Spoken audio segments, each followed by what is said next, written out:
Cydonia, who actually won the 2016 America's Spring Playoff, versus Monsanto, who was a representative at the America's Summer Championship, finished top 8. So these guys are both actually playing from the Montreal Tavern location, and it is going to be a great match indeed. Firebat, how you doing, man? Doing good. Yeah, been casting Hearthstone all day, so can't really complain. Yeah, one of my favorite things to do, I'd say, and we have a lot of great players here. You know, Monsanto and Cydonia are players I've played at events with, I've met in person, so it's always fun watching people that you know play against each other. It makes for an exciting game. Yeah, both of these guys, great players, great friends, actually. So that's going to make, obviously, an unfortunate situation for them to have to be playing each other so soon. But it makes for some great Hearthstone and a great story. Obviously, Monsanto had a fantastic year in 2016, but Cydonia really was an amazing story to behold from 2016. So go ahead and take a look. I've been playing Hearthstone since the start, and I've been playing like strategy games like that, and I've always been pretty competitive in what I do, like sports and games. So on one hand, I always want to win and expect to win. One of the underdogs of the tournament up against one of the favorites. But on the other hand, all the tournaments I did well in last year, I was always coming in as the underdog, and maybe people were underestimating me. And last year, I wasn't surprised that I made it far, even though other people didn't know me. Cydonia with an incredible first series. Yeah, so huge. I'm really happy I could like prove people wrong. When I made it to the top 8 of BlizzCon, like my first thought was that I had a chance to go all the way and be the world champion, and I didn't do it. So it was disappointing for me to lose, but when I look back at the whole year, like only 8 players in the world made top 8 at Worlds. So I know that I can play on the biggest stage and still be focused and still play well. So it makes me want to go there again this year and do it even better. Top 8 at Worlds in his first year of competitive Hearthstone, and now he's back better than ever and hoping to make it back once again. Let's talk lineups, Firebat. We've been taking a look at both of these guys' 4-deck lineups, and it does seem like they're rather evenly matched. Right. There's a couple weaknesses that are a little bit apparent here. We can look at Cydonia's lineup and see that the Quest Warrior may have a little bit of struggle. It's going up against a Rogue, which typically can do pretty well against Quest Warrior. Control Paladin, Discover Mage, and Silence Priest are all decks that are like kind of good against Quest Warrior, but none of them I would say are like your ideal perfect Quest Warrior counter. And then on the other hand of things, Monsanto has a deck that's most likely going to struggle, which is going to be his Control Paladin, which if it doesn't line up against that Quest Warrior, it could really get beat out by Quest Rogue having a super favorable matchup, mid-range Murloc Paladin as well, just being able to consistently beat Control Paladin, and Jade Druid. So trying to get the right cue sequence to make sure that you can land the Control Paladin up against the Quest Warrior is important, and making sure you can capitalize on that win. Yeah, it absolutely is going to be tough where neither of these guys have a real clear advantage. That Control Paladin is a deck that is very interesting to me in this tournament as a whole. We obviously saw Amnesiac with a deck that was very similar, and he really struggled to get a win with it. It seems to me like if you want to play Control Paladin, maybe the N'Zoth build is the better way to go, and then you try to target other greedy Control Paladin decks by being just that little bit greedier. It maybe gives you a bit of a better win condition. But we've been seeing most of these Paladin decks just top out at Tyrion if they don't choose to put in the Murloc package.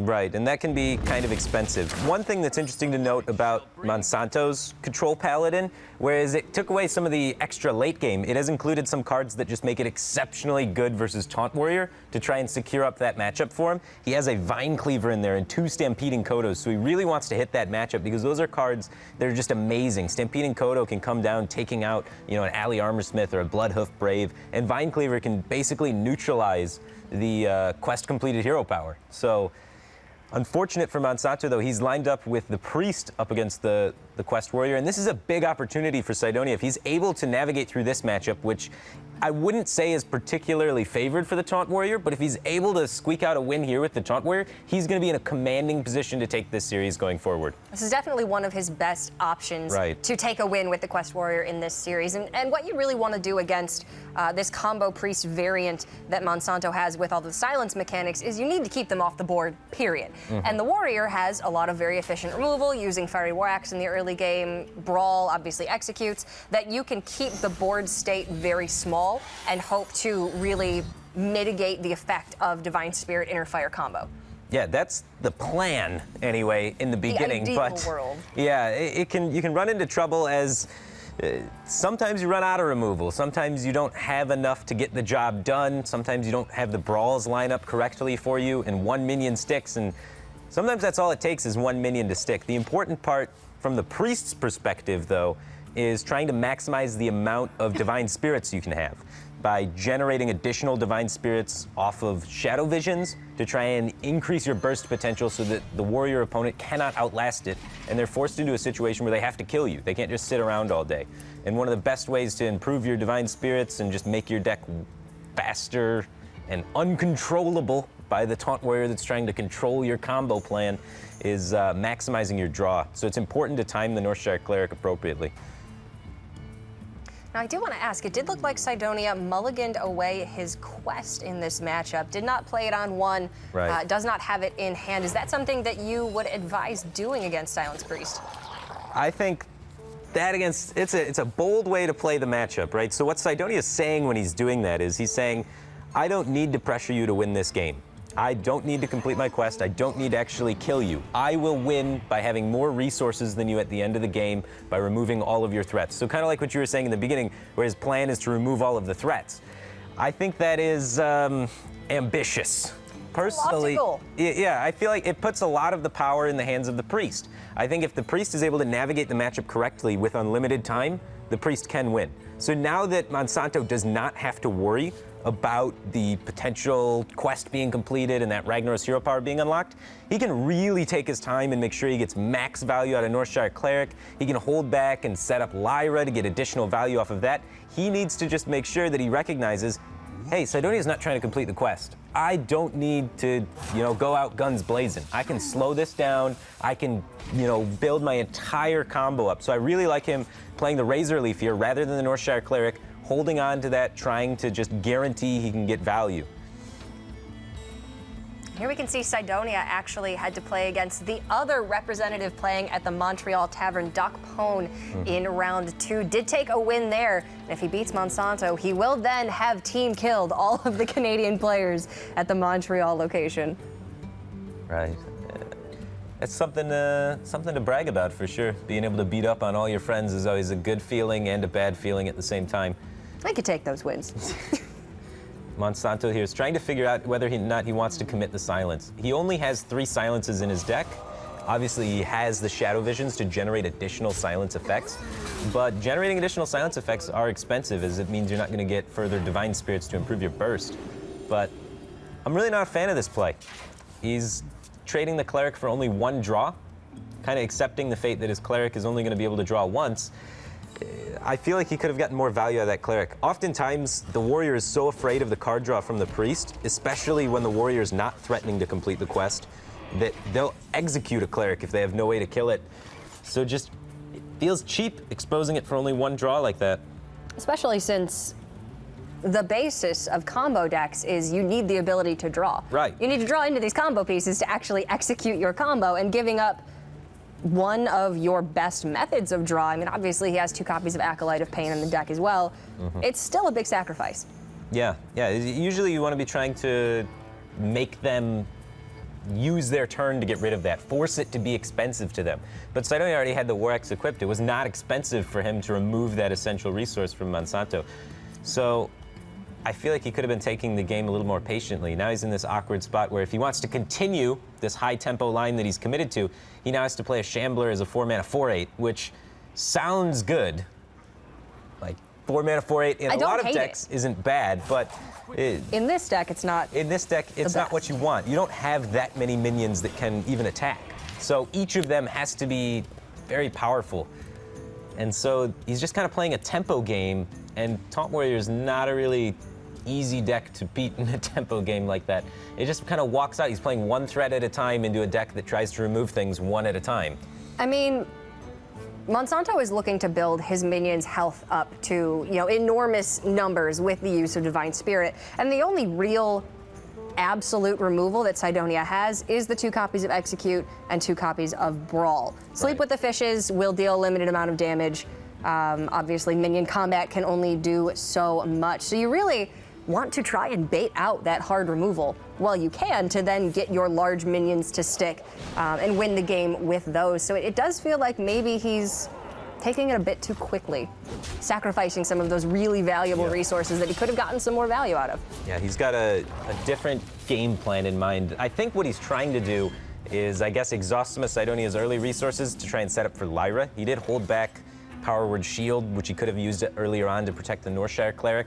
I assume he's trying to save that for Lyra. So maybe his line of thinking in the matchup is saving all of the cards for the combo isn't good enough. I need to try and set up for Lyra to get me extra fuel in this matchup. It's possible. And now he's using the Power Word Shield here. And He's sticking to the tempo line, I guess.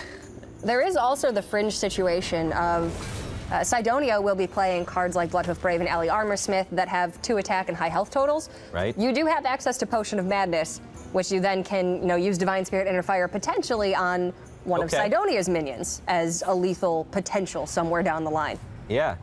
We have seen that before. We saw that missed on an earlier game last weekend. So maybe that's the idea here by Monsanto. He's saying, you know what, I'm just going to pressure as aggressively as I can and then make you defensively taunt and then use your own defensive taunts against you.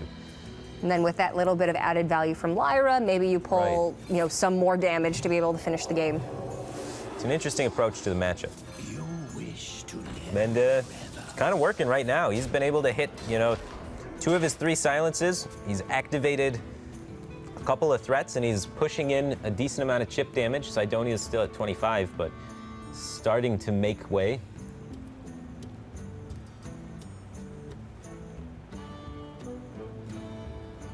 And now Cydonia has to debate whether or not this is worth brawling. Does he feel scared? Does he feel like he's going to be able to get Divine Spirit Inner Fired?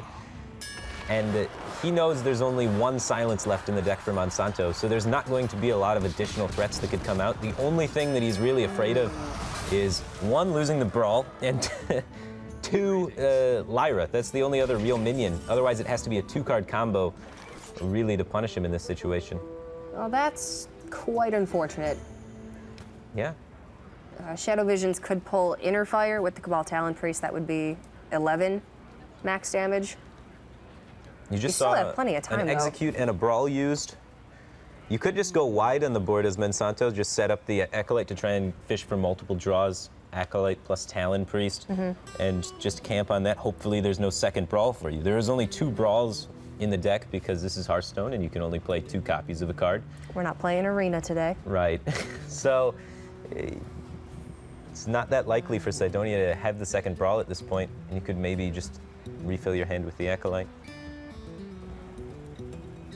I mean, to be fair, there have been a lot of potential lines to take for the Silence Priest in this game. Silence Priest is a deck you can play 100 different directions. It's definitely, I would say, one of, if not the most complicated deck to play. You can either play it as a combo deck, a tempo deck, a value deck. It just goes in all different directions, and knowing which one to do in any specific matchup for the highest win rate is, no one really completely knows. It's only been a deck that's been around for like 2 weeks at this point. It's nigh impossible to have had that much experience with it going into this tournament. Obviously, there were several European players who brought it last weekend, and it did work fairly well, which I think, quite frankly, I was a little bit surprised about.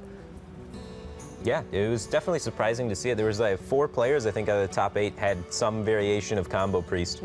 So a lot of them had different card choices as well, so it's not really completely a refined deck list, but right now, the amount of pressure that Monsanto's just been able to consistently put out, this deck typically, you start hitting some of the weird clunky draws in there, but he's just had gas. He's just playing minion after minion after minion, and he's just zooing Cydonia down. Cydonia's just flat out of removal at this point.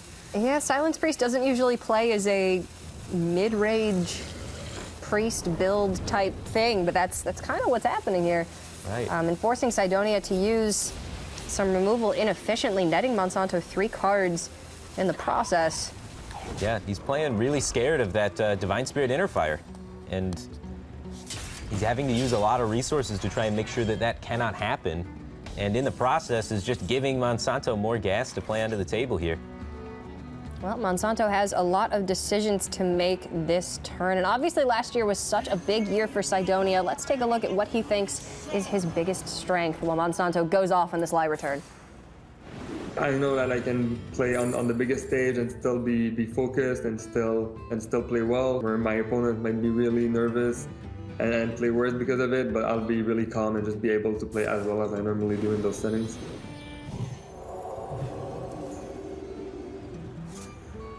Well, hopefully he doesn't get nervous right now. I'm a little nervous for him. He really needs to find a second brawl, or he is going to be running into a lot of trouble. The Divine Spirit picked up from Monsanto, and the Lyra sticking. Very likely that there's a lethal possibility coming out on the following turn. He also just has the Shadow Visions to find the Inner Fire. And picks up an additional copy of Silence from the Lyra, so if he, for some reason, does not have lethal this turn, has an additional activator for the Razor Leaf in hand. Yeah, Cydonia plays the Primordial Drake. One, it's a great threat. Two, it doesn't get killed by Shadowed Death or Shadowed Pain, so it lowers the potential Lyra activations. And three, it injures all of the minions, lowering the Divine Spirit Inner Fire value on the board.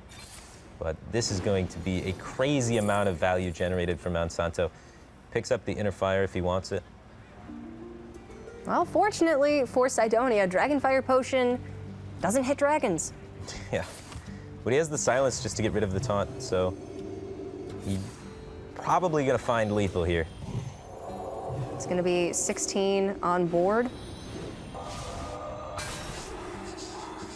Mind Blast would do it. Yeah. Holy Fire at this point, actually, with the discount, would do it.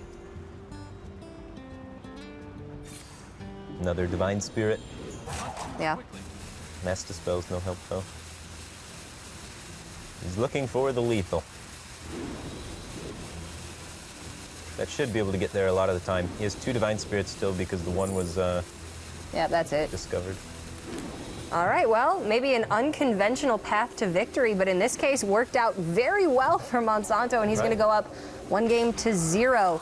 And we said this Quest Warrior matchup was very important for Cydonia. If he could have pulled off a win here, it would have meant that he would have been very favored in this match overall, Right. but unable to ultimately. The Priest looking very strong.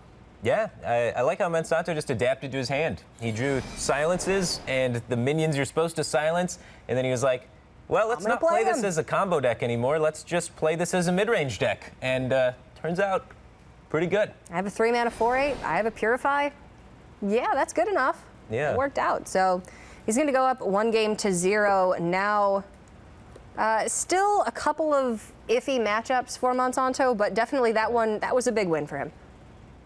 Yeah, a big win for sure. Keeping the Taunt Warrior down, that's one of the targets of his lineup. So he wants to continue winning all of the matchups, obviously. But Yes. One of the things that makes his lineup good is that all of his decks are slightly favored against that Taunt Warrior. That's one of his target things. We can see it in his tech choices, in the Vine Cleaver, in the Paladin, Harrison Jones, in the Mage, just like the Rogue with the double Vile Spine Slayers. All of his decks are slightly teched towards to making sure, or just not teched, but just good decks versus Taunt Warrior, just to make sure they can keep it down. Well, and that just seems like an overall fantastic choice for this tournament. We saw 8 of the 9 players that are undefeated right now actually have Taunt Warrior in their lineups, other than, I cannot recall his name. He beat Daw early on, and we saw him in one of our matches, but he didn't have Taunt Warrior, but everybody else does. So to tech against control in this tournament is a really solid choice. Most definitely. And he's teching against control while also teching against aggro. It's kind of doing it all. Right, because like Miracle Rogue is actually not that bad statistically against aggressive decks because it has the early game patches package and it has the removal of Backstab and Eviscerate to kind of keep a lot of the aggro decks off the board, especially compared to Quest Rogue. Quest Rogue suffers a lot more against aggro. And the Cygunther Mage, he has a Volcanic Potion in it, and it's just, it's naturally pretty good versus aggro because of the hero power and the Mage removal kit. So he's able to, instead of targeting control as a blanket, he's just targeting one specific control deck while also targeting aggro, and that's what makes his lineup so strong. All right, so game number 2, Cydonia on the Jade Druid against Monsanto on the Gunther Mage. Obviously, Jade Druid is the control killer. The Gunther Mage does have a reasonable amount of early game pressure with Mana Worms, with Arcanologist, and then obviously it aims for a burn finish in combination with Medivh to create a large board state in some cases. But The Druid has a ton of healing potential, health gain in the form of armor now, and has had reasonable matchups against Mage. Right. The matchup is fairly good for Druid because the Mage has two different game plans. Game plan A is kind of like outvaluing them, removing all of their stuff while developing, getting Medivh down, playing Firelands Portal, killing your guy and creating overwhelming board pressure, which is great if there's no weapon removal from the opposition, but we can see that Cydonia does have the weapon removal. So later on in the game, Monsanto is going to play Medivh, Cydonia is going to play his Gluttonous Ooze, it's going to remove that, and then Monsanto is going to be forced to switch game plans and go into an all-burn game plan, and when he transitions to this all-burn game plan, Cydonia is going to have double Feral Rage, double Earthen Scales, heal out, and be able to recover from that. That is typically how this matchup goes when the Druid does have some sort of weapon removal for Medivh. That's kind of one of the best chances for the Mage to get a win. The other way is if the Mage just kind of runs away with early game tempo with a really solid curve with Mana Worm, Arcanologist, and that all running out of control. Yeah, I mean, obviously that's very dependent on having the weapon removal, but weapon removal right now is solid against Warrior, Paladin, and Mage in a lot of cases because you're seeing so much of the Medivh Gunther Mage. So it just seems like if you're going to tech for something, 3 of the best classes in the game right now seems like the way to go. Makes sense to me, and that's what we've been seeing from a lot of these players. Cydonia has weapon removal in half of his decks, and you can't really put weapon removal in Quest Rogue, so it makes sense. I get it. And obviously Cydonia down 0-1 right now. Let's take a look at how he copes when he's behind in a match. You need not to change your approach too much when you're behind or when you're ahead. Even if there's only a small chance you can come back, there's always going to be a chance. And when like you've prepared so much for this, it's not the time to be emotional and play bad.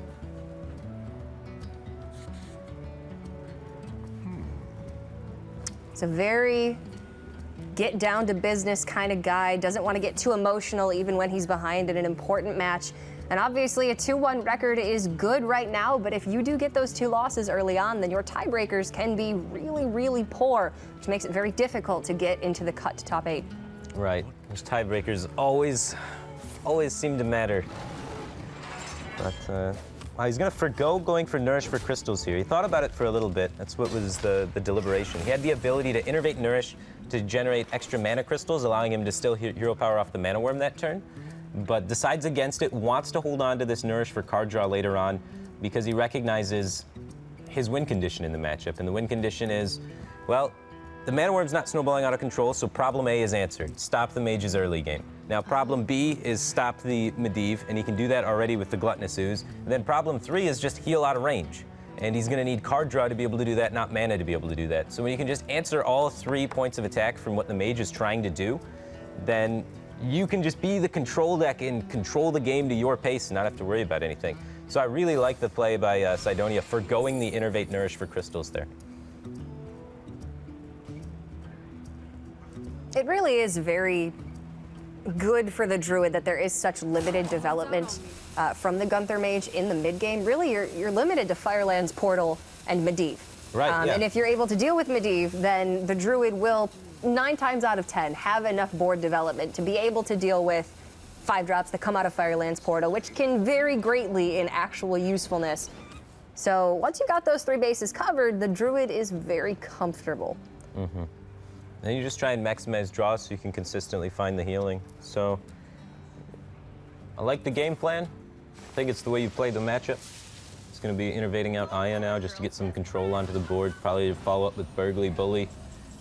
Put out pressure, try and slow the Mage down. Just textbook Hearthstone, man. Going through the motions, nothing wrong with that. It shows that they've got experience. So Monsanto, he hasn't identified yet, or he has no way of really identifying that there's a Gluttonous Ooze for this Medivh. So his mindset at the moment, he still thinks, all right, all I gotta do is slow down the Jade Druid. I got this Polymorph for Aya. I'm in a good spot, reducing the Jade counter. And then later on, I'm just gonna play down this Medivh. I'm gonna get my Firelands Portal off and just tempo him out with crazy amounts of pressure because of that. And he has no idea that Cydonia has been kind of like taking slower plays because he has the Gluttonous Ooze already in his hand and he's got the counterplay to it. That situation you described is usually incredibly effective against the Druid. Their removal is pretty much limited to board interaction. Swipe is poor as far as AoE goes. They have no single target removal except for, Feral Rage in some cases. So it is really limited to they need minion pressure to deal with your minion pressure. And usually you'll be able to land Medivh plus Firelands Portal before they're able to build their Jades up large enough and wide enough that they're able to challenge your board. So you can pretty much just kill them from there if you land that board state. Right. So Monsanto needs to be able to try, like if he's going to win this game, he's going to have to identify at some point, I don't even know how, but he'd have to figure out that the Gluttonous Ooze is already in Cydonia's hand somehow and have to change his game plan from this Medivh and figure out some other way to do it, or he would have to just really snowball hard on these Firelands portals. And one thing that could really come into play is this Molten Reflection, which is potentially, if you wait on Medivh till turn 10, it's a 2-mana 7/7. And that's real. That's a huge threat that could be quite effective against Jade Druid, because as you said, they have limited removal besides board interactions. So if he's able to stay kind of close on board and land this Molten Reflection on a key target, he doesn't have like Archmage Antonitis or anything super fancy like that, but there's got to be something he could try and land, maybe generate something off Courier and then lands this Molten Reflection on it. That's going to be how he, wins from this kind of awkward position where his Medivh is neutralized. I mean, Medivh comes down. Obviously, the weapon is removed, but you still have the 7/7 body on board that does challenge. Maybe if you get one hit to face with that in, then you can just burn out the game with, Pyroblast or Alexstrasza from there. It's definitely possible. I mean, honestly, Cydonia is taking this maybe too slow. 2 5/4s is no joke. That's still more than the Druid can deal with easily. Yeah, that's setting up lethal on the board, so I don't think Cydonia was anticipating this level of tempo coming out of the Cygunther Mage. Honestly, I wasn't, so it makes sense that he wouldn't be either. It's a crazy amount of pressure, and he's going to have to start taking defensive plays a lot earlier than he would really be liking to, and his Jade counter is already super small. No, and I don't think the Molten Reflection was super obvious off of the glyph from Monsanto, Right. The first one that he did, but it is showing that he understands that he's going to need to build up a board at some point, and Molten Reflection is going to be a way to really help that along when you have limited minions in your deck. Yeah, the polymorph was from Glyph, so there is a potential for a polymorph here from Monsanto. It would allow him to really push this aggression, but not the case right now. He does have the ability to get down a Medivh the Guardian uncontested at the moment, clear board, and usually you take those, and you can see Cydonia kind of nods there when the Medivh comes down. He wanted this Medivh to come down. He feels fairly comfortable because he knows he has the Ooze to answer it, and he just kind of cleaned this up super nicely. And the Behemoth on the back as well may be able to deny 7 damage to face from the Medivh, so you're essentially neutralizing both the weapon and the minion for the turn at the very least. Right, and then you can just kind of look at the card advantage from there. Like Cydonia just has a fistful of cards, and Monsanto not so much. He was really trying to rely on this Atiyesh to push the tempo.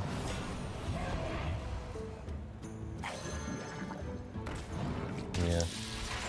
Wish we could see Monsanto's face. I was just thinking that. No emotion from him. He doesn't look phased whatsoever. Now we get interesting. The Alexstrasza, the only other threat remaining in Monsanto's deck, besides a Pyroblast, if you count that as a threat or not. This means he's going to be able to develop just a really large board. He also has the ability to push 7 to the face with the Firelands Portal. And there are a lot of rolls off Firelands Portal that could really impact the game. You talk about hitting like Earth Elemental right here and pushing 7 to face. That could be lights out. So as Monsanto, you have to try and evaluate, do I want to go for the consistent play of Alexstrasza, get the 8/8 out, or do I want to go for the more, I hope I get kind of lucky off Firelands Portal play? How dire is the situation for me? And he's going to say it's kind of dire. You need something to happen here. Raza. 5/5's not bad. A reasonable body. No burn currently in hand for Monsanto, but I can't imagine he trades here.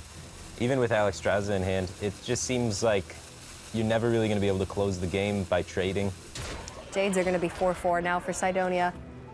I mean, you do have Meteor, so maybe to an extent you can fight for board, but it's not in hand, so I don't think you have the liberty of doing that right now. Yeah. And this does mean Cydonia will have to commit to a clear turn. He gets to cycle cards while clearing for the most part, yeah. He has to use his heal inefficiently, but able to draw so many additional resources. He's going to find more heal, and he gets to completely clear this board from Monsanto. And all Monsanto has left in his deck really is second Firelands Portal and this Alexstrasza, a Pyroblast, and a Cabal Courier and 2 Babbling Books. Cabal Courier and a dream. Yeah, he's going to need a bit of good fortune to find his way out of this, and the Innervate there is going to allow Cydonia to cycle one of the Wild Growths, which then gives him an excess mana, which then he can cycle, which could find another Innervate. Oh no, he's already used 3 draws off of 1 Wild Growth. Right. I mean, this is just the pure power of the Jade Druid in the late game. If you do get down to this situation where you have a reasonable amount of health, you're starting to build up your board, and your opponent's just simply out of resources, there's no way you're ever going to lose. Yeah, and you know, this power turn was just all brought to you by saving that Nourish and knowing in the mid game, hey, they're not going to put too much pressure on me. I have the ability to slow play this and then just cycle it in the mid game. They may get a little bit of chip damage in, but I'll be fine at the end of the day. And you know, that's exactly what happened. Just exploit the fact that the Cygunther Mage has really weak mid game. Take advantage of that to draw cards to build the combo for the late game because you already have the weapon removal. Make sure you remove the Etiesh and then just coast from there with your extra cards doing broken Jade Druid stuff like this. This week's episode of Jade Druid Beatdown is brought to you by Nourish, a 5-mana card that can draw you 3 more cards. Play Nourish today. Yeah. It is interesting though, because it was very tempting to just innervate Nourish for the crystals there because it just fit the curve so well and would have allowed Cydonia to have a lot more tempo. Yeah, he would have been able to go into Aya the turn after. Right, yeah. So it would have been like much higher tempo play, but I believe the way that he played it is a lot more consistent overall. It really shows great knowledge of win condition. Honestly, you know what the mage wants to do to kill you, and you know what you need to prevent that. He didn't have Earthen Scales or Fail Rage in hand at that moment, knew he would need to draw it. That was the way he was going to get it, and it worked out very well for him. So Cydonia going to tie up this series now 1-1, and Monsanto will still need to find a win with that Gunther Mage. I really like the deck. It's had some really great results, but I haven't seen it performing too well as of late. Right, it's more of a deck that's performed better in the more aggressive metagames. In the European, playoffs last weekend, it was actually doing a lot of work, able to pick up a lot of wins. There was a majority of the players, I think, in the top 8 running it. Yeah. But that metagame is completely different. In that metagame, everybody was playing aggro decks. Everybody was playing decks that were kind of exposed to the removal kit of the mage. A lot of control decks, they play minions that you can't really fireball, or you can't really frostbolt, or they don't play minions at all, and then these burn cards are kind of sitting dead in your hand the whole game. So it's not as beneficial as it is in those other matchups. So the mage can tend to run into problems. Yeah, maybe just not the meta for it. Obviously, last week at the Europe Spring Playoffs was very different. This weekend, we're at the Americas Spring Playoffs, and next weekend, it is going to be Asia Pacific's turn. Coming up next weekend, across the ocean we go to the other side of the world, Hearthstone's Asia Pacific region. The best players in Asia Pacific will gather to begin their quest towards the Spring Championship. Among the world-class field are Samuel Tsao of Taiwan. A great performance in the Bahamas earned him a berth at Worlds. I did it. Now he's looking to qualify for his 2nd straight seasonal championship. Tom 60229 of Taiwan. After just missing qualifying for the Winter Championship, he's #1 in points this spring. Tom 60229 has a long storied history. And B787 of Japan. An emotional Winter Playoffs performance B787 by the skin of his teeth earned him a trip to the Bahamas. Now he's eager to take it to the next level. I'm trying to step it up each time. So my next goal is to make it to Shanghai. The Asia Pacific Winter Playoffs, next weekend on the 2017 Hearthstone Championship Tour. Asia Pacific coming up next weekend, the 3rd and 4th. Obviously, Asia Pacific is a very different region as far as deck choice and player style than Americas. And I'm surprised to see that Americas is so different than Europe, at least what we're seeing from deck choice. So much more controlling, whereas Europe was very aggressive. And it is really a staggering change, considering that normally the Americas players are very aggressive play styles. Yeah, they kind of, I think a lot of players are getting more keen to adapting to what the previous tournament's meta was. A lot of times North America has been kind of just doing their own thing, but this time it seemed like everybody tuned in to the European playoffs, and a lot of the North American players were going to say, well, everyone else is going to copy the European aggro decks. I'm just going to counter that with the control decks. Take it one step further. Right, and then when everybody takes it one step further, then the guy that takes it 2 steps further is the guy that's going to win. Guy who's playing mid-range is the one who has the advantage there. Right, which is, in this case, Cydonia is the one that's playing the more mid-rangey lineup. You wouldn't think of Taunt Warrior as a mid-rangey deck, but kind of is. It's certainly not as controlling as Control Warriors Right. of, you know, It only has yesteryear. 2 hard removal spells. It's just 2 executes, and I guess 2 brawls if you count that as a hard removal spell. Not so, seeing shield slams just breaks my heart still. yeah, it has way less removal. It kind of just tries to do its own game plan and not really interact with your game plan all that much.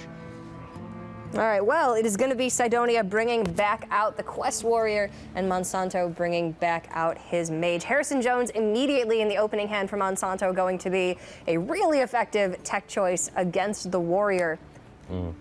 It's all right against Warrior. It's the only weapon that the Warrior has until the quest is complete is only the War Axe, and a lot of the times the War Axe is going to swing at your Arcanologist and then swing at something else, and then by the time turn 5 rolls around, you still have Harrison in your hand. And the War Axe is totally gone. So I don't actually know if he would keep it here. Yeah, he's gonna mulligan it away. It just doesn't line up well with the mana curve for how War Axe works in the game. Plus, I wouldn't be surprised to see Cydonia. No, you'd probably keep War Axe still, but it's just awkward how it lines up there. So he does end up pitching back the Harrison Jones. It's not the greatest tech card in the matchup, but it is all right in the later stages to remove some damage when the Warrior's trying to push to kill you. Cabal Courier, though, that's one of the cards you really want to see. You just want to be able to try and outvalue what the Taunt Warrior is trying to do. Just generate a huge board over time, get a bunch of removal cards that efficiently keep them off the board, and just push in a bunch of chip damage with your minions. Then whenever the game starts getting to a close, burn them out over the top.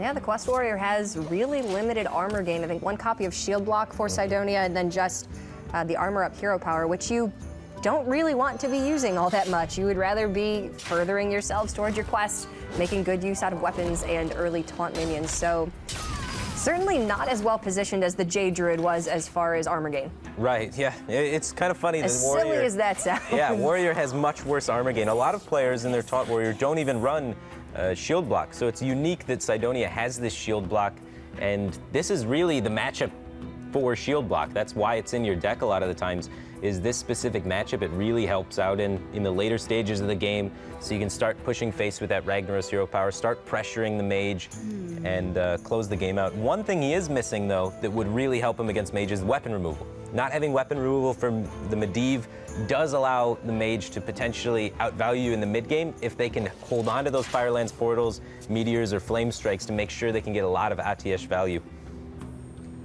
Means that Cydonia will have to hold on to at least 1 copy of Brawl to be able to brawl post-Medivh, but you sometimes will feel pressured just from these honestly quite weak early game minions that can just stack up so much chip damage that you might feel pressured to brawl that because you don't have access to, you know, Whirlwind Sleep with the Fishes in some cases.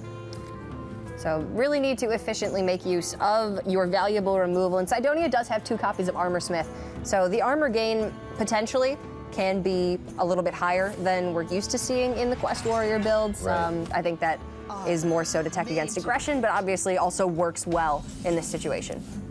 For sure. Having extra armor is pretty good against Mage that's trying to burn you out over the top.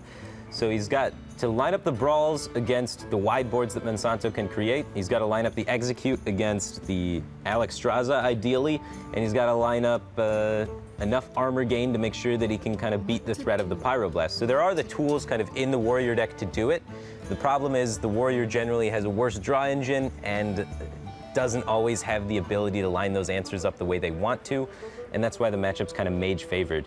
The Warrior can answer everything, just usually isn't able to find everything lining up correctly. Well, the one thing that I'm seeing is a copy of Battle Rage in Cydonia's warrior list. If he can land a really high-value Battle Rage and net himself more additional resources than he would have with just Acolytes of Pain and no Battle Rage, then maybe he'll be able to line up all of those separate things on his to-do list for this matchup. But it's a lot to ask when you are only drawing one per turn, and maybe you only net one draw off of Acolyte. Yeah, having the additional card draw there is definitely a big help, as well as the Dirty Rats can be a huge factor. If he can well time a Dirty Rat, the Cygunther Mage has a very limited amount of minions. It has like the Mana Worms, Medivh's Valet, the Arcanologists, and the Babbling Books, which all kind of come out in the early game. And then as it transitions into the late game, the only cards that are minions in the Mage's hand are going to be Alexstrasza, Medivh, Harrison Jones maybe. And if you can pull one of those out with Dirty Rat, that's even better than weapon removal. So trying to time one of those Dirty Rats is super important in the matchup and can definitely lead to a win. Now this is a bit interesting. Monsanto has the ability to maybe polymorph this minion from Cydonia, removing away the Death Rattle so that the beast doesn't get shuffled into his deck to kind of lower the amount of Curator value if he so chooses. Trying to make Curator give Cydonia less taunts is a very powerful effect, as you kind of want to make him not complete the quest if you have the option. And in the same vein, the Polymorph has better targets in the deck stat-wise, as Primordial Drake is slightly more stats. Yeah, but not going to get too much better than the Direhorn Hatchling. Also, it would buff up your Mana Worm. Maybe you get 3 damage to face. How worried are you about this Armor Smith? Is it so worried that you're willing to like polymorph, coin, hero power the sheep, and then trade the worm into the Armor Smith outright? I like it. I like the clean clear. I think the coin is not too valuable in Monsanto's deck, as he doesn't have Archmage Antonidas. He thought about it for a really long time and ends up deciding at the rope to hold back the coin ping. He has a plan for this coin. Being able to coin out Medivh, get it out earlier before a potential Dirty Rat can come out from Cydonia is absolutely huge. Holding the coin in your hand, bluffing that you're trying to set up for a coin Medivh to force your opponent to play Dirty Rat is also really huge.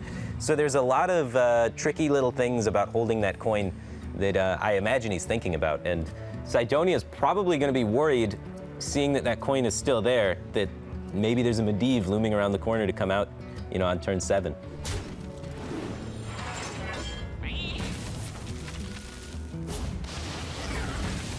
All right, well, Sleep with the Fishes probably won't get too much more value in the late game. Obviously, you still have Primordial Drake in hand, as well as Brawl, which will be the hard removal post Medivh. Not a lot going on here for Monsanto. He's facing down 3 power, so he doesn't really need to respond to this aggressively.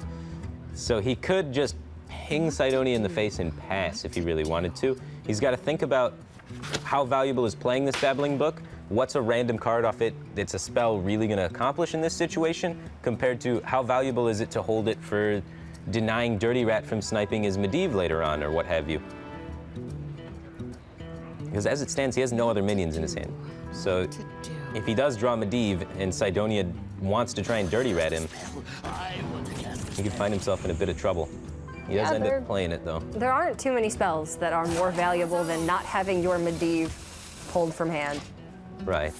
You could just try and accept that, hey, maybe he doesn't have the Dirty Rat, which is fine. Greater Arcane Missiles is all right as far as mage spells go. Maybe it lets you clear off an additional taunt minion somewhere down the line. And playing the book here further strengthens your bluff that you're trying to coin Medivh. And now the Cydonia, if he did play the Dirty Rat, would pull nothing, and Monsanto would have successfully debated and dodged a Dirty Rat. But Cydonia doesn't have it. I imagine he would play it if he had it, though, honestly. Chooses to attack with the Armor Smith instead of the Bloodhoof Brave. He could have tried to enrage the Bloodhoof Rage there, but wants to hold it back against Fireland's Portal.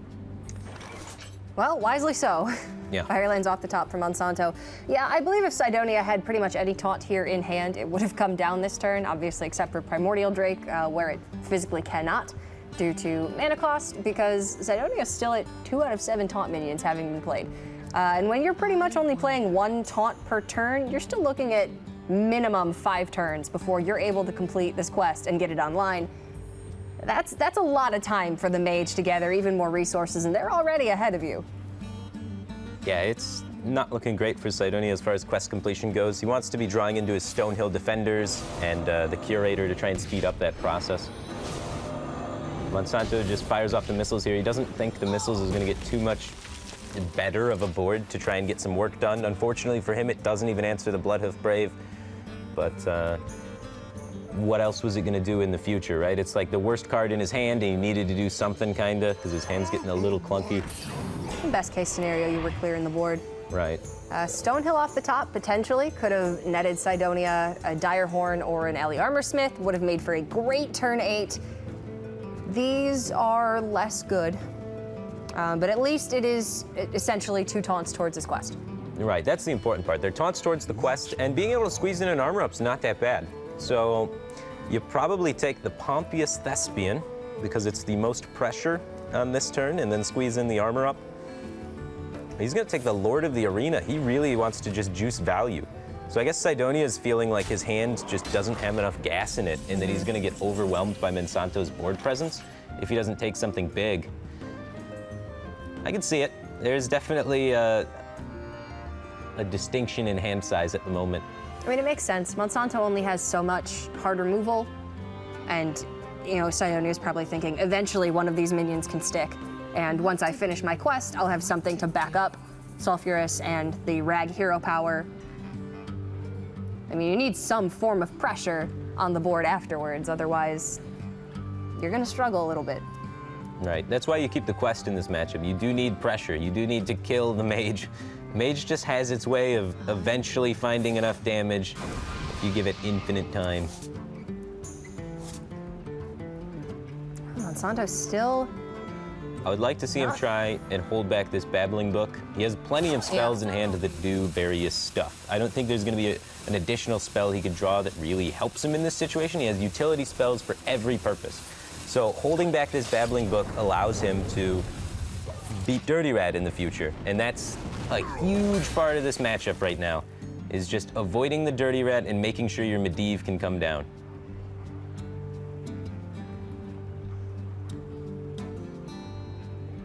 The Volcanic Potion there is also really nice because you set the Stonehill Defender to a 1/2, and Cydonia has been holding 4 cards almost this entire game. You can put him on most likely having a Primordial Drake by how awkward his turns have been. Makes it less likely that he'll want to play it. I do think that at this point, if Monsanto draws Medivh, he's probably playing it right away, unless it were to come off of some other form of card draw and he wouldn't have the mana. Yeah, for sure. I don't see any reason why he wouldn't play Medivh. Yeah, there's no weapon removal in the deck for Cydonia, so at this point, Dirty Rat's been diffused. He doesn't have to worry about it anymore. It was just a problem in the potentially before 8 mana stages. Now if he ever draws it, he just slams it on the board immediately. So yeah, good call on that. He's just good to go on that. So there is, you know, obviously it's good now that he does not have it. And were he to draw it within the next few turns, it would be great. But there is a reality where Medivh is on the very bottom of the deck. Right. And you don't get to it in time. Yeah, and he's got to be thinking about how does he win if that's the case. And that's when you start using some of these 7 mana spells that are really good with it. That's when 7 mana kill a Lord of the Arena, summon your own 6/5 stat line minion potentially is really good. Yeah, it's definitely no joke. It's just half as much value as you could be getting, which gets a little scary as the quest warrior starts completing its quest. And it's just unfortunate for Monsanto that he hasn't found the Medivh yet. I mean, there are very limited minion resources in the deck for the Gunther Mage, but I mean, usually they get them. Usually they do. The matchup is slightly favored for the Gunther Mage. Usually they are able to string up together enough damage. And maybe that would be a situation where Harrison Jones would be even, you know, getting some value in this matchup. You know that Sulfurous is coming down eventually, and, you know, maybe you do need 1 card off of Harrison to try and get you deeper towards those finisher minions. Right, just the burn to close out the game after everything's been going well. At least it looks like it may get some use in this matchup, but it's just been honestly slow turns for both of these guys. Cydonia still needs 3 more taunt minions to complete his quest. Monsanto doesn't have any method to make a large board and actually put on pressure at this point, and Cydonia is at 40 health. He actually has managed to build up a pretty reasonable armor total thus far, meaning that the burn plan for Monsanto is looking less and less likely. Which means he's going to have to wait for this Medivh to fire off some of these larger spells if he's hoping to overwhelmingly outvalue the Taunt Warrior. All right, so if Medivh were to come in hand now, he would not have the mana to play it. And then it could get dirty ratted. Yes. Yeah. So those are always little scary situations, but you're fairly certain Cydonia doesn't have dirty rat.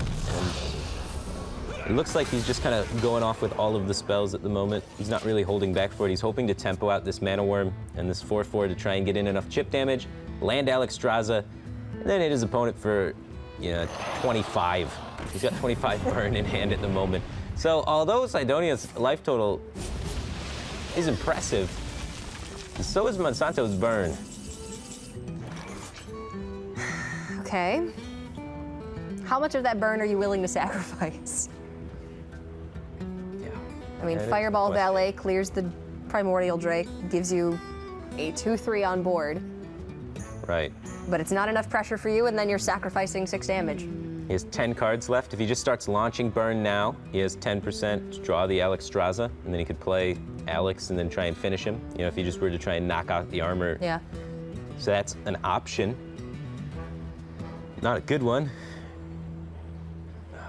Looks like Plan A hasn't panned out, so we're looking at, where's Plan B, Plan C now? Because obviously, if you pick up Medivh still, you have the burn activation to make Well. things happen, but you haven't seen a brawl yet. So at this point, it's pretty unlikely that a Medivh and then a large board on the backswing would even stick at all. Right, but you don't need that big of a board. You just Medivh into Pyroblast. That's a usually big enough board to get the job done. Medivh, Deathwing, sounds good. Right.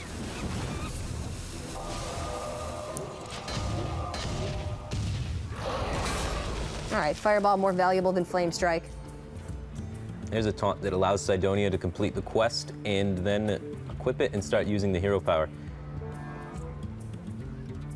He may be a little bit afraid of the amount of burn Monsanto could have in his hand, because thus far, Monsanto has done a whole lot of nothing throughout the course of this game.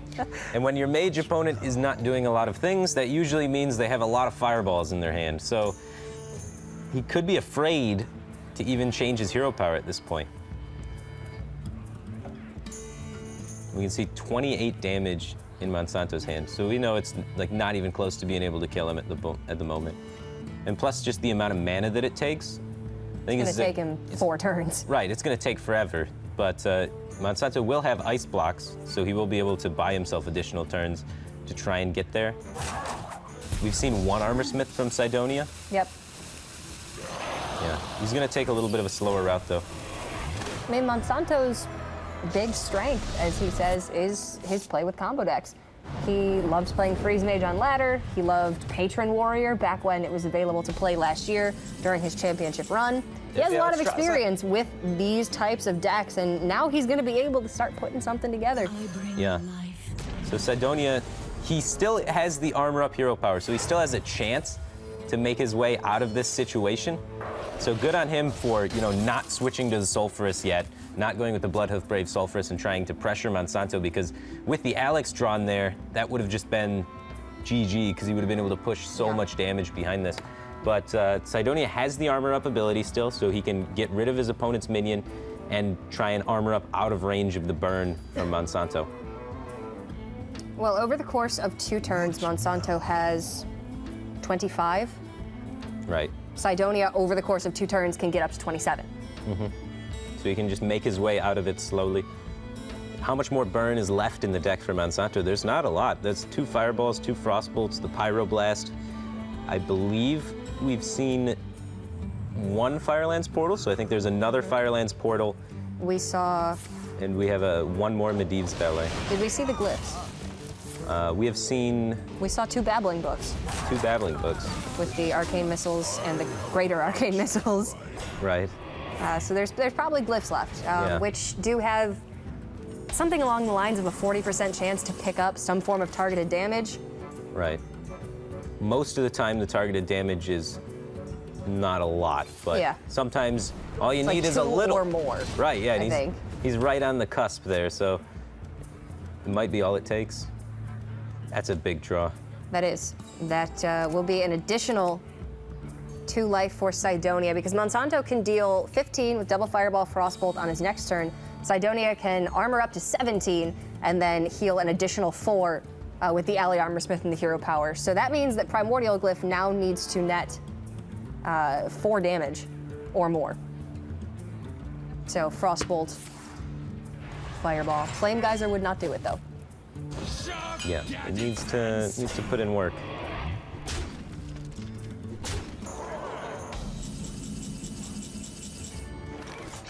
So Monsanto can set up for that, the double Fireball ping, or just the Primordial Glyph first. Probably makes the most sense. Try and find a burn spell. Blizzard denies Denies the 2 healing. armor gain. Sure, that's 2 damage. It's better than your other options. Right, and it helps you to avoid getting popped as quickly. 1 Firelands portal left. Right, and the second glyph. And a Medivh's Valet. Yeah. So still He needs to get something off the potentially 3 glyph. options. Or, yeah, he needs glyph or Firelands Portal. Medivh's Valet is probably not going to cut it. Cydonia is going to be out of range by that point. Right. What to do?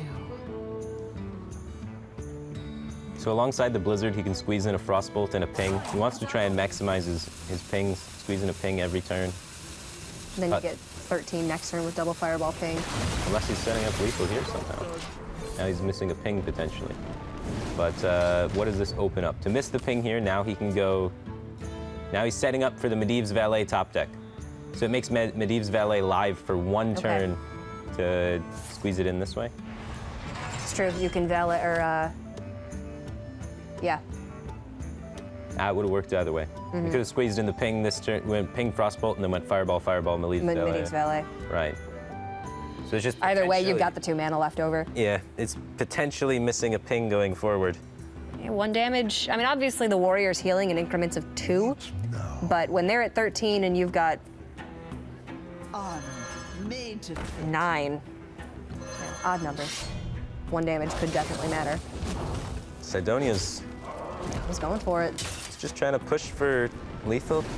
There's Ice Block up. Now Cydonia's going to be unable to heal. Oh. And the Medivh's Valet's picked up anyway. So he's going to be able to close it, but without the Medivh's Valet there, That was getting scary. that was kind of weird by Cydonia because Monsanto could just ping him down. I mean, with the Ally Armorsmith on board, Cydonia was still netting 2 per turn. It's Right, not okay. frozen, and then if he picks up, I don't know that he had any other Whirlwind activators. He used Whirlwind, he used Double Drake, so I don't think there was actually any way for the Armorsmith to get value on board, because obviously Monsanto wasn't going to damage any of Cydonia's minions, I don't think. Right. That was a close one. It was really close. Any way you Like, look at it. He was very close to being able to armor out, and he was very close to being able to pop the first block, and he just wasn't able to string together enough to make anything happen there. And really the basis of that whole thing was just like, he couldn't really pressure the mage at all. He didn't draw any of the taunts he wanted in the early game. Yeah. He had to complete the quest by playing 2 8-mana taunts, which isn't what you want to be doing. So Monsanto, once again, able to pick up a win against the Taunt Warrior, and that's what his lineup is trying to do. Just target out that Taunt Warrior, get wins against it, and he's having a lot of success right now. Yeah, he absolutely is. Top 8 at the 2016 America's Summer Championship. A 62.6% win rate with Freeze Mage. I said he loves combo decks. Obviously, Gunther Mage isn't traditional Freeze Mage, but the burn plan is very similar. So he has a Right. lot of experience with these style of decks. Yeah, you just have to hold a lot of resources and plan out how you're going to use your cards, and yeah, he was doing so very efficiently. You have to switch game plans a lot with that deck. You have to, can I outvalue them? Do I have the Medivh that can do that? Yes, no, and then switch between value, tempo, or burn. Like, it's a really versatile deck, which is why it's so fun to play and pretty interesting to watch. Well, and it looks like it's going to come down to Monsanto's Paladin with that Vine Cleaver tech. So slightly advantageous against control decks. And Cydonia still needs to get away with this warrior that is struggling a bit, as well as his quest rogue. So he's going to queue up that rogue first, say it's got a better chance than the warrior against the paladin that does do a great job of neutralizing the rag hero power in the late game. Right, and quest rogue is very, very good when people are not trying to kill it. And this paladin deck is not trying to kill anything, or at least not very quickly anyway. It's got a pretty slow curve, no 1-drops in the deck. The only 2-drops are Doomsayer, Hydrologist, Wild Pyromancer, and all of the 3-drops are not aggressive minions at all. The most aggressive one being Aldor Peacekeeper at a 3/3. The other 3-drops, Stonehill Defender, Acolyte of Pain. You're not really going to be beating someone up in the early game with these minions, which is going to give the quest rogue a lot of time. Yeah, whereas the mid-range Murloc variant of Paladin has a fantastic matchup against Quest Rogue because it is so aggressive in the early game. Right. This Control Paladin is the complete opposite end of the spectrum. It is not putting on any pressure early on. It would rather use Doomsayer and Hydrologist plus Wild Pyromancer to keep other aggressive boards at bay. Unfortunately, this is not an aggressive board from Cydonia, really, the one that he will be developing. There's much that Monsanto can do anything about. You don't care about 1/2 Fireflies and 1/1 patches. Once Crystal Core comes down, it's going to be all over from there. Right, right. So he keeps the Stonehill Defender off the mulligan, which I really like because that gives you the ability to high roll into a Sunkeeper Terran, which is amazing for the matchup. So when you're in these kind of really bad matchups, those are the kind of things you have to be looking out for. He has the equality as well, so he could try and maybe he can run the quest rogue out of steam. It's happened before. It's not totally unheard of. So, historically. Right. Yeah, he's got opportunities to make stuff happen. When you're in a poor matchup, obviously you have to look at even the least likely of options as being possible. Unfortunately, these are not taunt minions that put on a good amount of pressure, and they're not Sunkeeper Terram, so going to do very little at dealing with Cydonia's board state and not going to threaten to kill him any faster. Right, so you have a few options here. Option 1, you take like an aggressively statted minion that you can play next turn, try and fill out your curve and just push face with that damage, and maybe you can kill him in time, so that would be like the Cyclopean Horror route. Or option 2, you take Grime Street Protector because it's a 6/6, so it's kind of awkward to get traded into by 5/5s, and later on maybe you can try and stabilize post-quest. So he's really got to try and determine his game plan right here, right now. Does he want to try and rush Cydonia down pre-quest, or does he want to stabilize post-quest? And he's picking, hey, I want to stabilize post-quest. Makes sense to me. It's what this deck is much more adept at doing. With equality already in hand, maybe there's a world where you get Wild Pyro or the Consecration to clear off some of the board. And if you do have your own board developed, Sunkeeper Terram comes down, you can Grime Street Protector, maybe make some good trades. It's going to be tough, but it's not easy. And Cydonia already has the ability to complete the quest fairly quickly, so as soon as he can get this Igneous Elemental destroyed, he can then play both of the Flame Elementals, play down a Firefly, Youthful Brewmaster of Flame Elemental, and play the Flame Elemental from Firefly, satisfying the quest. So he's going to have like a turn 6, turn 7 at the latest kind of quest completion, depending on when this Igneous Elemental dies, I guess.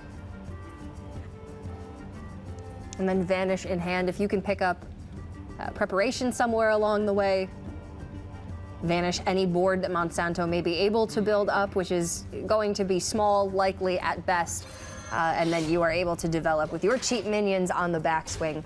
So just a really fantastic matchup for the Rogue when you get even a reasonable hand. Cydonia playing Swashbucklers in the list. Yeah, not that common of a card that we see. A lot of players started taking it out. It's kind of makes the deck more well-rounded against a lot of stuff, just because it allows you to pull the patches out early against aggro, and it's not that bad versus control because you do get a little bit of extra card generation. But a lot of times against the Pirate Warriors or the aggro Druids, being able to consistently pull patches in the early game to fight for the board is super important. So it's, I would say, an anti-aggro tech, as weird as that sounds. I mean, you don't have access to backstab. You're not playing Eviscerate or Fan of Knives. So there's only so much that you can do in the early game. Obviously, Glacial Shard is going to be your best bet at slowing down decks like Aggro Druid or Pirate Warrior. And then, shadow stepping or bouncing Glacial Shard can really slow down aggressive decks, but Swashbuckler is certainly a method of doing it as well. Also, card generation. Obviously, it's not as effective as Novice Engineer, but it does provide you additional resources, so not the worst bounce target itself. Yeah, picks up the Firefly. So Monsanto does know that Cydonia essentially has 2 Flame Elementals in his hand, and he needs to make sure that he never kills this Igneous. Not that he was really planning on to in the first place, but now he's more sure that he should make sure that that doesn't die.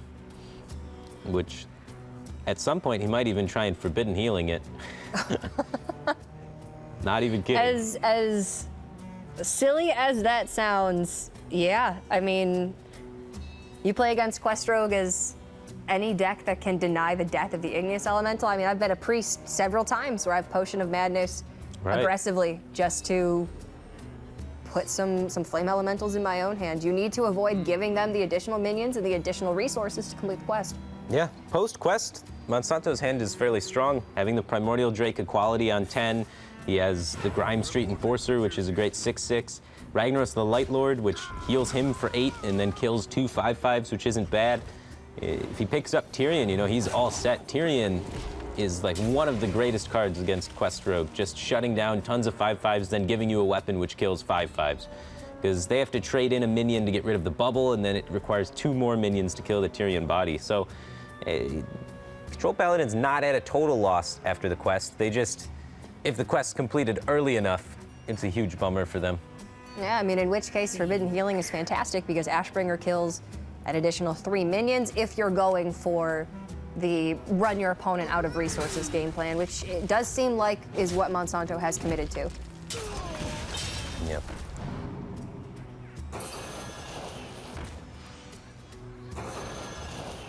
Two more Flame Elementals coming down. This Igneous will pretty much never die, but Cydonia does have the Vanish in hand as a sort of last-ditch effort to bounce the Flame Elementals and get that quest online. It would allow for a turn 7 Crystal Core play. So to deny the Vanish quest completion, Monsanto can kill one of the... Oh no, because the Firefly comes back and gives another Flame Elemental. He would need to be able to kill the Firefly and a Flame Elemental, or both Flame Elementals, and then also heal the Igneous Elemental. I think you're playing Stonehill Defender this time. And then you kind of go from there. You don't really have any other favorable options, unfortunately. It is getting to the later stages of the game where Monsanto's resources are going to become useful, actually. So the longer he does stall out Cydonia, the better. He could try and set up Doomsayer this turn, just accepting that the Igneous Elemental is going to die, and then try and curve 7 into 8 after this. Yeah, I mean, if you know that the quest will likely be completed, but at the very least, you can have a clear board going into your turn. You get first development. Right, and your first development's a 6/6. It's gonna be good. Which, strong minion, gets kind of beat down by the dagger in 1 5/5, but it's something. It's a little bit of progress. And then you follow that up with Ragnaros Light Lord, or for his sake, hopefully Tyrion. But you'll take a Light Lord. Yeah, I mean, that Drake is, at this point, netted for turn 10 because it is the automatic clear with equality, unless Monsanto picks up There's a Wild cute Pyromancer.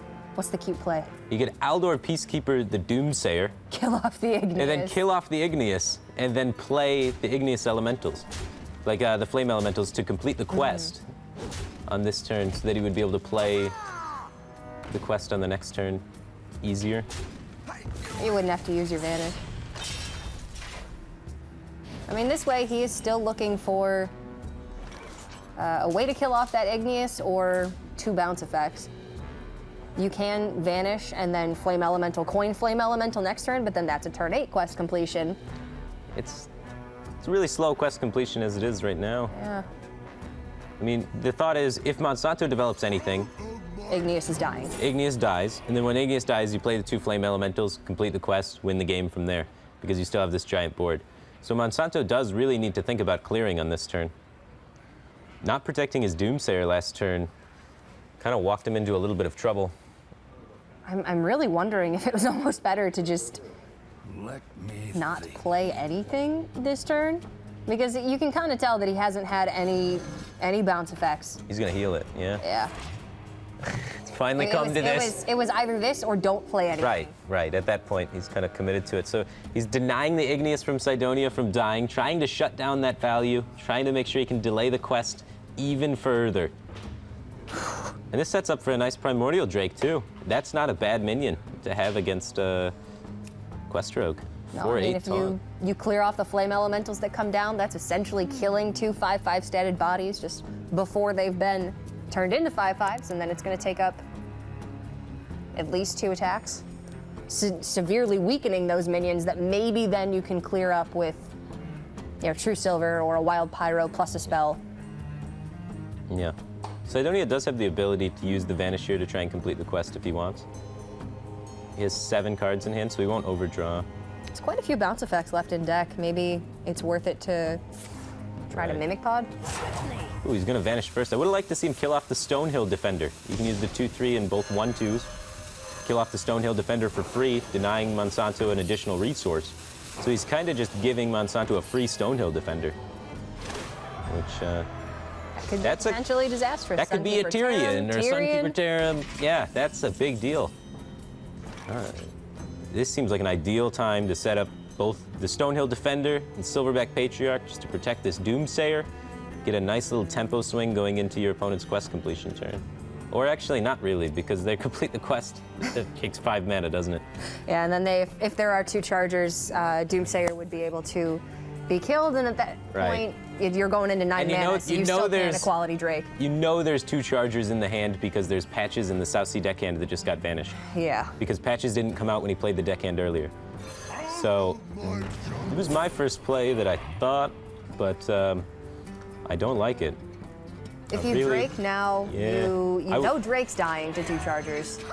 Right, but then, I mean, it's still a Drake out on the field. I guess this heals you for a lot. That's the upside is you get healed for a lot. 20. Right.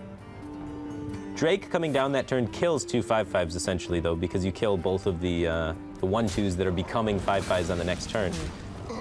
But yeah, Cydonia can play the Vanished deckhand and then he can play the Patches that's in his hand. Monsanto needs to By playing live this until deckhand, turn 10, and then he will have initiative. Yeah, you just played the deckhand that was not vanished, so Monsanto gets a read now on the hand. knows that he has an additional deckhand. Oh, he's playing the additional deckhand too. Okay. But yeah, I don't like these sequencing because you revealed extra information. But I guess Monsanto maybe doesn't think, well, he has to know he has Patches. Yeah, you saw it. Yeah, it didn't come out from the first pirate. Seems a little sloppy. Small things that don't seem too impactful at the time, they can definitely add up. Any information that Monsanto has about Cydonia's hand, obviously he knows that there weren't bounce effects in hand because it took until turn 7 Vanish to be able to complete the quest. So you can get that read. You probably know it's a couple of small minions, maybe a Mimic Pod or a second copy of Vanish, and then the Swashbuckler card. Right. And Tyrion looks like it's coming out here. He doesn't want to do the Equality clear because he can't develop behind it. So he's waiting until next turn when he can Equality Primordial Drake, therefore he can develop behind it. This way he also gets access to the Ashbringer earlier. Right now he still has 2 True Silver swings he wants to get use out of, so he has 5 weapon swings he needs to kind of get out there. So getting the Tyrion down as fast as possible makes sense to me. And then really nicely, you Equality Primordial Drake. The minions that are forced to run into the Primordial Drake are left at 1 health. You can Consecration that board and then hope to develop alongside it. Right. So you're looking at 2 board clears here. Oy. 5, 10, 15, 20, 25. Yeah, he's 2 damage off lead. Does he have the mana for the Patches as well? Yeah, he's got 6 mana. This all costs 1. Yeah, he's got 30 damage, right? He's got double deckhands, then 2 Shadow Steps, there's 20. And then the Ferryman's 25, Patches is 30. Yep, that's lethal. Well, Who wrote look things? at that. He almost stabilized post-quest. Man, it's so hard to do. So now he's got to do the gadgets and Ferryman. Oh, well, if he... Does he have time? Yeah. He's got time, I think. You would have to Ferryman and No. He ran out of time. Okay, so Monsanto can equality Drake. Quality Drake's going to keep him alive, and this is a big overcommitment onto the board now Wow. for Cydonia. He doesn't have that much resources left. Monsanto's got Rag Lightlord in hand, used Forbidden Healing already. Right. But an 8-8 body on board and 8 health may just be enough. He's managed to run Cydonia out of a lot of resources. Yeah. I mean, he's still got 4 5/5s, likely drawing a 5th 5/5. Curse But- that rope. And now he's got 2 of those 5/5s make 2 more 5/5s 5/5s. each. So So, 9 5/5s. yeah, that's a large number. Good. But you do have Equality Consecration in hand now. Right, the second Equality Consecration is huge. And he's got taunts for days, taunts and heals. And you don't have to worry about too much more burst coming out because all of the chargers except for this Patches and I guess Stone Tusk Boar are gone. Yeah, it's true. Both deck hands are gone. Whew. 2 copies of Boar still. Right. Another Shadow steps in there. Gadgets and Ferryman, a Youthful Brewmaster. Well, now you still need to kill this board and the board that will come down after it. So, you know, it looked like he was really close. He gave it the good old college try, but Quest Rogue has so much resource generation.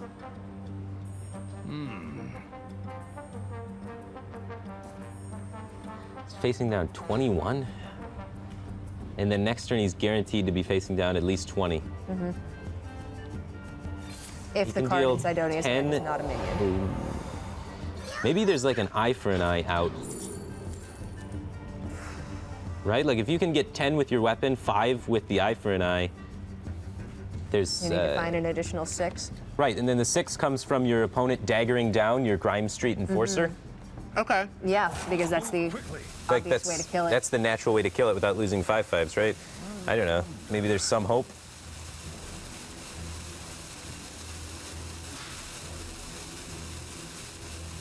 Noble Sacrifices may be enough to consecrate pushes too. Hydrologist likely going to get in. Yeah, if Hydrologist connect, yeah, Hydrologist. Glacial Shard comes down on the face, so Ashbringer's frozen. Right, You're that's losing going to 5. cause a lot of problems for sure with this whole calculation. Swashbuckler can net any number of healing. Oh, You can make it 10-10. 10-10. Does that even work? You could play then a 10-10 and a 5-5 this turn. But Doesn't Don Hancho loses 1 health point. Right, but does the hand buff get taken away or does it still apply? I don't know. I don't play too much Don Hancho Quest Rogue. Because you can tear them and equality the minions on the board. I'm not positive, honestly, how it activates in hand. Right.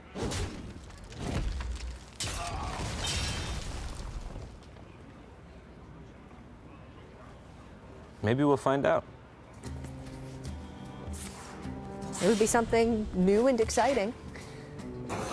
I think just a whole bunch of 5/5s is probably better, though. I agree with you there. So both equalities have been used. Does Spike Ridge Steed do anything? That can soak up a lot of damage. That would soak up, Still a Terramin deck. That's not enough. not even close, yeah.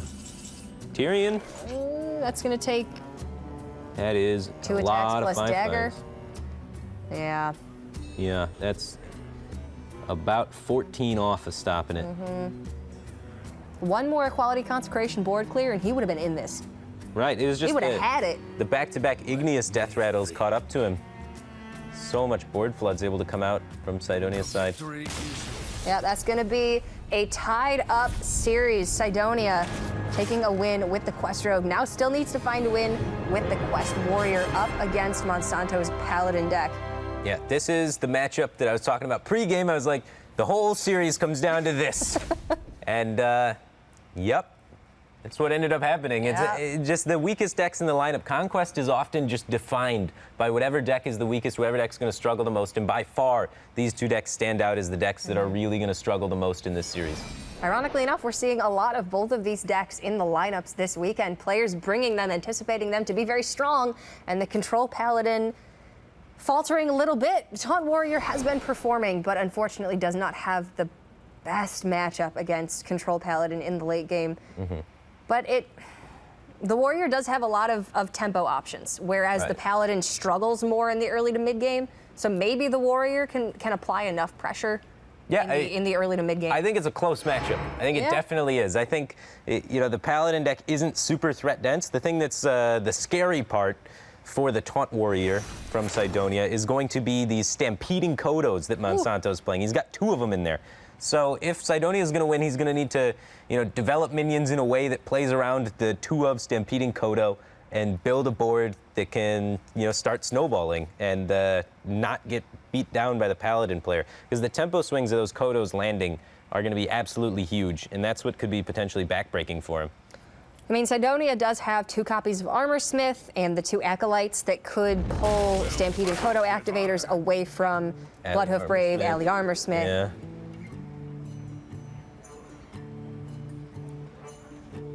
He's got a decent hand to be able to complete the quest quickly, just having Stonehill Defender. That's just a beautiful card to help you complete the quest. Taunts on taunts. And so it's kind of a weird, racy match. Like, they're both kind of control decks, right? Like, one's called Control Paladin, the other one's a quest deck, but it's actually kind of a race. It's 2 decks not designed to be aggressive, trying to be aggressive against each other a lot of the time. Like, Monsanto's Paladin's win condition is assembling overwhelming board presence, which is kind of awkward when you have double equality, double Doomsayer in your deck, things that are just not good at developing the board. But it is how you win the matchup, and he's got to try and string together a way to do it. Having Curator is a great way to get towards that. That's going to, give him a Stampeding Kodo, which is an ideal card for the matchup, as well as give him an 8-drop, which can help him pressure. Yeah, all things considered, Monsanto has a lot of his actual early game action in the opening hand. It's very reminiscent of, like when 2 face decks are up against each other and they're forced to play board control for the first however many turns of the game. When you've got 2 control decks up against each other, sometimes you just need to try and put on as much pressure as possible. You're not actually looking to control the game. You just want to end it as quickly as possible. Wow. But it's very difficult to do. Right. That's what kind of quests have started causing. Quests have kind of shifted control from being a resource battle into a lot of matchups that are control matchups, including one side having a quest, to more of a race, because the inevitability factor of the quests is huge and really changes how matchups work in Hearthstone. So Monsanto has a couple of options here. Usually the pick is Getaway Kodo, so you could try and land it on the Stonehill Defender for additional value. The Redemption is technically more tempo, but he doesn't have great ways to complement that tempo.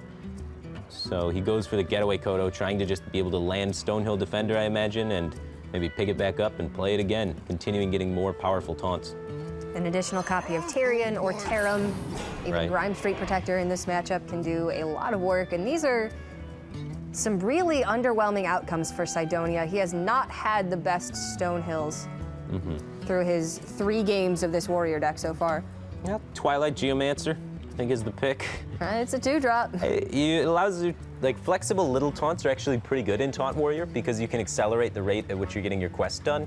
And it's also just a guy that can beat up some dudes, kill the Silverhand recruits as they come out.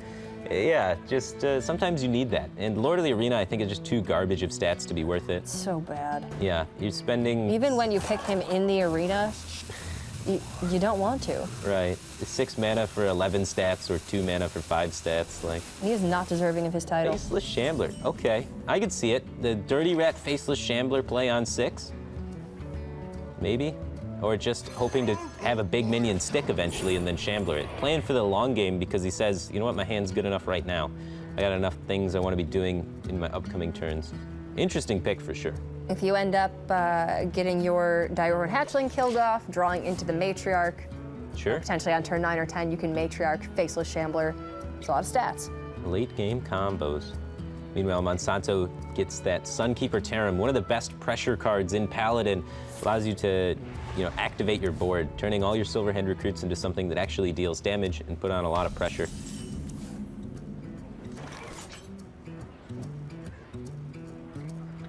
Well, Cydonia is pulling together the taunt resources he needs to finish this quest. You're obviously not worried about damage coming out from the Control Paladin, so losing your armor hero power isn't nearly as much of a factor as it was against the Mage. Right. So you just want this quest online as soon as possible. Start weaving in, 8 free damage every turn. Sounds like a plan. And Monsanto's got a really awkward turn. He doesn't want to expend the coin for Harrison Jones because he doesn't get to remove a weapon. It's like super awkward. And he doesn't really have too many great other options. He wants to create a Silverhand recruit to set up for the Sunkeeper Tarim potentially, but at the same time, he wants to be trying to play the Getaway Kodo. So those kind of plans go against each other a little bit. You're going into the Warriors' turn 5, which is one of their power turns as far as taunt minions. Do you ever consider playing Doomsayer and then on turn 6 coining Curator? It would require like a naked Harrison on 5. One of the advantages of playing Doomsayer is a lot of people equip a weapon into it. He's going to just end up playing the Aldor Peacekeeper for tempo here, so he could extend minions onto the board to increase the value of Sunkeeper, or just, use his tempo, but also be able to get good Getaway Kodo value on any of the 3 targets if they were destroyed by Cydonia. I mean, if you can draw out a Brawl early on with just Sunkeeper Tarim and a couple of small minions that you've already gotten value out of their battle cries, that opens up a lot of potential for you in the mid game. Right. Yeah, getting a Brawl out of the way is pretty good, because one of the ways the Taunt Warrior actually capitalizes on having the Ragnaros hero power at the end of the game is they utilize Brawl to set up situations where they have optimal chances, or a lot of times 100% chance, because they weapon down whatever lives through the Brawl and then just, rocket a hero power at your face. So it's one of their best ways to be able to push damage at the end of the game. So making them have to expend that resource can allow your Vine Cleaver and your hero power just to become extremely powerful in the late game to make Ragnaros shots avoid you. Wow, Cydonia's going to take the big risk here. Instead of going for the Direhorn Hatchling, he is going to extend out the Alley Armorsmith into what potentially could have been a Repentance, or what could have potentially been a Stampeding Kodo from Monsanto, and could still be. He runs 2. You're going into turn 5 against a Paladin with a hefty hand and 2 copies of Kodo. Right. I'd be very hesitant to commit that Alley Armorsmith here. Yeah, so is he. He thought about it a long time between the Direhorn and the Alley Armorsmith, and I guess he just assumes, I can't really beat the Stampeding Kodo at this point. I just really hope he doesn't have it. If he doesn't have it, I can't play around it the whole game. Eventually, he's going to draw it, and it's going to land on my Alley Armorsmith. So let's just get it out of the way early. This is his lowest % chance to have it in his hand right now, and extend that Alley Armorsmith, and he gets rewarded for it. Monsanto does not have the answer. But pretty good Tarim turn. He can kill off the Stonehill Defender and then buff his minions up to 3/3s and debuff the Alley Armorsmith to a 3/3 and trade one of them in to trade the Hydrologist in. And importantly, you still ensure that the Getaway Kodo will land on either Tarim or the Stonehill. Yeah, they have the minions with taunt, so they're most likely to get it. It could land on the Aldor, but it's more likely to land on one of your minions with taunt. And if a Brawl or something comes out, the Stonehill Defender was played before the Aldor Peacekeeper. Yep. So, if the whole board is cleared, then the Stonehill Defender gets returned to Monsanto's hand. Yeah, or some fishes combo. Right. Cydonia, 3 taunts in hand, so at max, still a couple off from being able to complete the quest. Dirty Rat value is looking pretty good, actually. One of the fun things about Dirty Rat against a Doomsayer deck is, as the game goes on, Monsanto never is really going to want to play these Doomsayers, because he wants to be pressuring Cydonia the entire game. And you can't really pressure with Doomsayer. It's very suboptimal for pressuring the opponent. So they're going to get stuck in your hand. So as Monsanto's hand starts thinning, Cydonia is going to be able to basically guarantee that Dirty Rat lands on a Doomsayer towards the later stages of the game, which is actually really funny. Force board clear on your opponent, use their resources against them. And Dirty Rat, his battle cry is obviously supposed to be a drawback for the player that plays him. If you use him in the right situations, it can be very beneficial. Yeah, it's super, super good in these kind of control mirrors and what have you. It's got so much utility against combo decks and control decks in general. You just have to find the right situations for it. So I imagine Cydonia is going to try and hold that until it gets really desperate, and then try and pull one of those Doomsayers out later on in the game. Free board clear. Right. Allows you maybe to save a Brawl for later on when you do have Sulfurous equipped and would like to ensure a damage to face. Yeah, get that solid push going through. Spiker speed. He wants it on the Stonehill Defender because he wants to try and ensure up that the Stonehill Defender is going to die. He wants the Stonehill to be, vulnerable to execute or what have you, single target removal. Cydonia is more incentivized to kill the big minion. Yeah. Dirty Rat's out. Fairly valuable minion. It's not a Doomsayer, but it might even be a little better. Getting out the Curator, denying the draw from Monsanto can really slow down his game plan. Especially since Curator would have ensured that Monsanto had a copy of Kodo in hand, the second copy of Hydrologist, as well as the second Primordial Drake. So, yeah, denying that is really valuable. Mm-hmm. You're slowing down the Paladin's game plan, which is good because you have no taunt minions in hand and you're still 2 off from completing quest. Right. So he wasn't thinking about the Doomsayers at all. He was thinking about this specifically.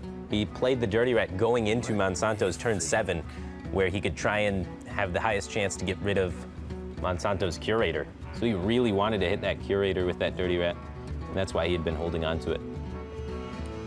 Makes a lot of sense. It's a very powerful card in the matchup that allows Paladin to have enough fuel to actually, beat you down before you complete the quest. Monsanto's going to be hard-pressed to string together a lot of minions now. I mean, the only other draws that Monsanto has, obviously, if Harrison hits a weapon, that'll net at least 1 card, only 1 copy of Acolyte of Pain. Mm-hmm. So Curator really is the premier draw engine here for Monsanto to be able to pull those minions out of his deck and then ensure that he draws into higher quality cards like Vine Cleaver, like Tyrion, and Rag Lightlord at the top of his curve. Yeah. Ooh, the tempo forbidden healing. Try and push the board state a little bit. The only downside to this play is Cydonia now has the ability to defuse this getaway Kodo, which he would not have been able to otherwise. Now the Ghoul can come down, killing the Wild Pyromancer, getting rid of the getaway Kodo, only giving Monsanto a Wild Pyromancer, which is not a very good gas card. What now? So you have to imagine he does that. Mm-hmm. Yeah. Denying a significant amount of value here.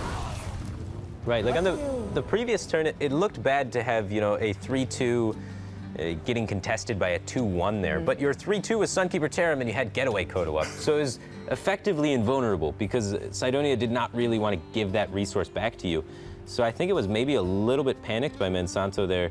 He didn't really need to answer that 2-1. He could have just done nothing because the Getaway Kodo kind of forces your opponent to be unable to kill any of these minions. I mean, now you lose potentially a second copy of Tarim, as well as that Forbidden Healing, which obviously Monsanto's at 30 health now, doesn't seem very valuable, but in the late game, when he's got a wide board state but might be at, 8 health or less, 1 rag shot to the face can end a game. We saw it actually, I believe earlier today, rag shot 1 in 8 chance to hit face and end game, and it did.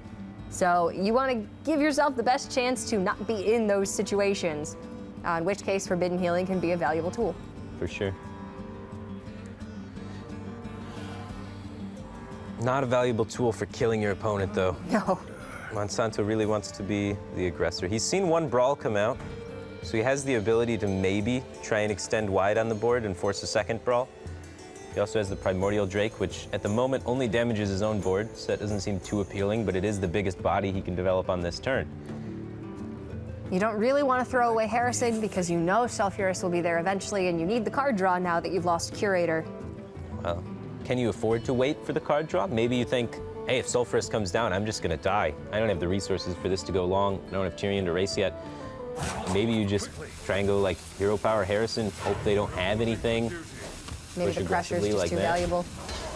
Right, like, it's interesting. He's debating, I think, between Wild Pyromancer or just not Wild Pyromancer. I don't think he's thinking about pressuring with Harrison. Now, if you put down your own Pyromancer, obviously it dies to Primordial Drake. No such luck for Cydonia, however. His hand is really low impact right now.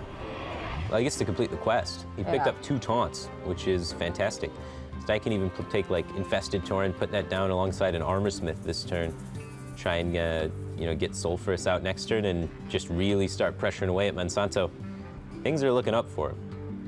Once the quest comes out, What now? you've got your opponent on a clock, which is something that the Paladin struggles to do, especially this control variant.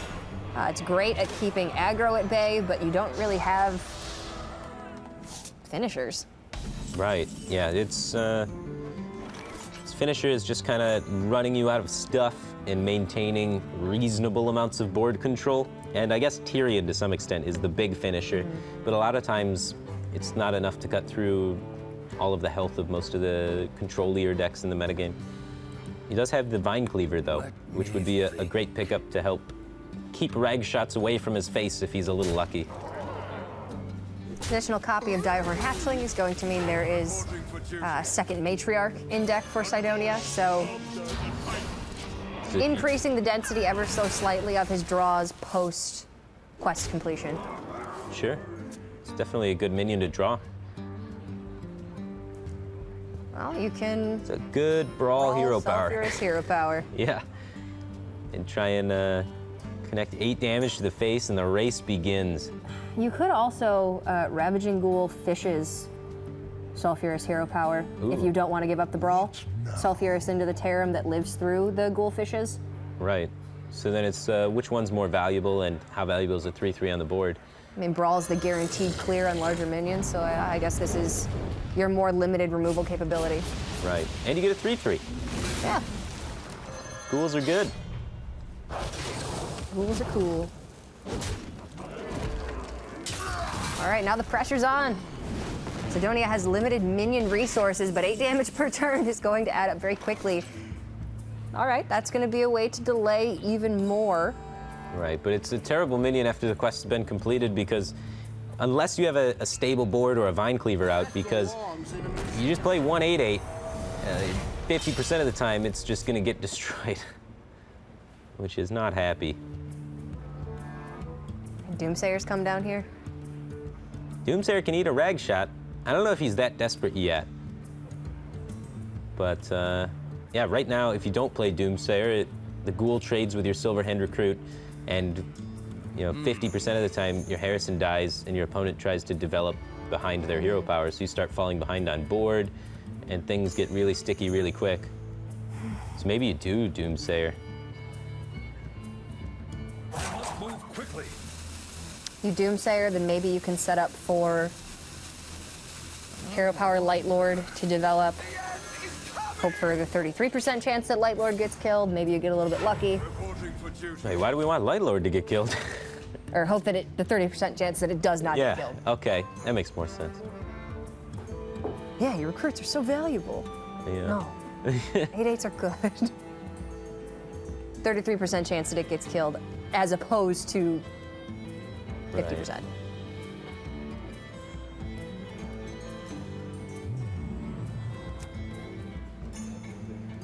So I think you just let the Doomsayer resolve here. Or, well, you hero power and see what happens. He could try and trade the Ghoul first in the Silverhand Recruit to improve the odds. He could try and secure his board this turn, like play Primordial Drake into the Doomsayer and take it 50-50, but that seems like a ridiculous gamble. It's scary. If you do get... Made to fit. The Armor Smith. Oh, yeah, okay, here's the 50-50. Right. Worst case scenario, you deal an additional 8 to face. Put your opponent at 14.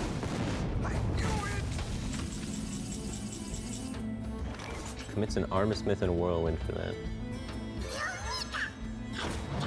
Not sure how much use you'd get out of those in the late game, but I mean, we do know there is a copy of Vine Cleaver in Monsanto's deck, and Whirlwind is the cheapest way to clear off those recruits. Right. He takes eye for an eye here, tries to sure up that 8 base damage to face. He just wants to rocket punch him. Sounds painful. It is. And Cydonia could be afraid that this is repentance. He's not afraid that this is repentance. No fear in Cydonia. All right, Cydonia maybe now... He's aware that the secret is eye for an eye, right? Could be... Did you attack? Noble Could be sacrifice. Noble sack, right, yeah. It's most likely eye for an eye in the situation, though.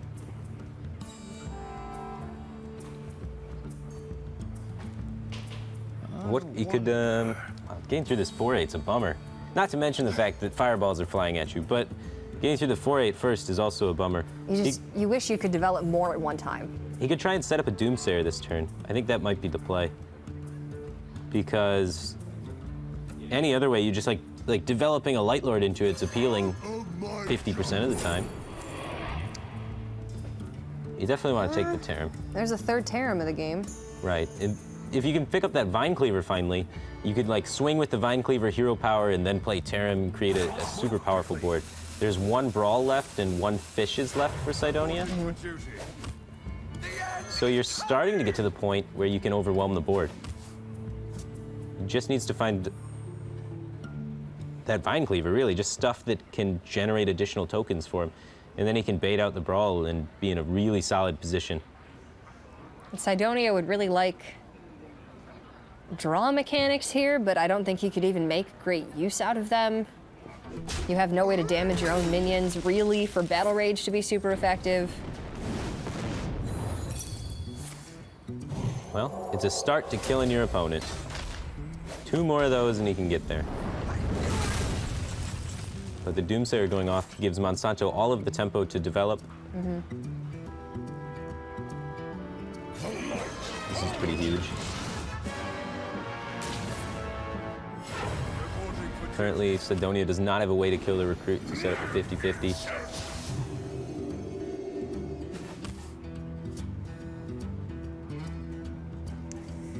No activator for the execute either. He's gonna take the Brawl all here. For it. Well, Armorsmith always wins brawls, so I would expect that to be the outcome here. Yep. Same as always. That was looking really grim until that happened. But yeah, I guess he figured he wasn't going to get too much more value out of the Brawl than that. He's already seen 2 Sunkeeper Terrams. There's probably not a third. And if he can just get this board under control this one last time, maybe he can make a push to get there. There's only so much that Monsanto can develop These on Kodos. one turn. Kodo shuts down the execute activator and shuts down the Armorsmith from being able to remove the Silver Hand recruits. Well, 2 Fiery War Axe swings and a Ragnaros shot to the face does end the game. Yeah, I mean, at what point do you just start Right, like trying to go for damage? he could launch a Ragnaros shot here, and then if it hits face, just start War Axe in the face. Or he can try and increase his odds of the Ragnaros shot to be going face. He's going to take the control play on the board. He wants to try and set up 2 Ragnaros shots back to back, which seems to make more sense.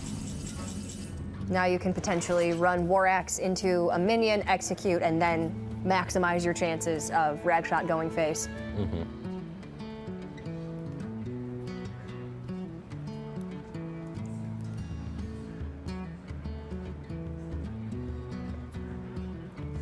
Steed doesn't get all the way through the Bloodhoof.